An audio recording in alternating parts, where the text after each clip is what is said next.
ഏറ്റവും എളുപ്പത്തിൽ ചെയ്യാവുന്നതും എന്നാൽ സദ്യകളിലൊക്കെ കെങ്കേമനുമായ പൈനാപ്പിൾ പച്ചടിയാണ് ഞാനിവിടെ തയ്യാർ ചെയ്തിരിക്കുന്നത്. ഇപ്പോൾ ഇതിന് വേണ്ടിയിട്ട് നമ്മൾ ചെറിയൊരു പൈനാപ്പിളും എടുത്ത് നന്നായിട്ട് പച്ചമുളക്, മഞ്ഞൾപ്പൊടി, ലേശം മുളക് പൊടിയൊക്കെ ഇട്ട് വേവിച്ചെടുത്തതിന് ശേഷം തേങ്ങയും കടുകും ചെറുജീരകവും കൂടി നന്നായി അരച്ച് ചേർത്തു. അതോടൊപ്പം തന്നെ ഒരു പുളിക്ക് ആവശ്യത്തിനുള്ള തൈരും കൂടി ചേർത്ത് കൊടുത്തിട്ടുണ്ടായിരുന്നു.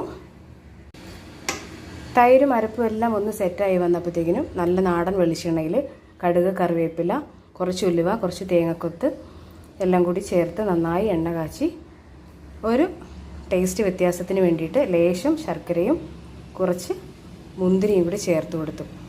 ചോറ് കഴിക്കാനും കുട്ടികളെ കഴിപ്പിക്കാനൊക്കെ ഇതിലും വലിയൊരു കറി വേറെ ഉണ്ടാവില്ല. അതുകൊണ്ട് തന്നെ നിങ്ങൾ ഇതുപോലുള്ള ഈസി ടിപ്സിന് വേണ്ടിയിട്ട് Dhanyas vlog and Idukki kitchen എന്ന യൂട്യൂബ് ചാനൽ സബ്സ്ക്രൈബ് ചെയ്ത് സപ്പോർട്ട് ചെയ്യണേ.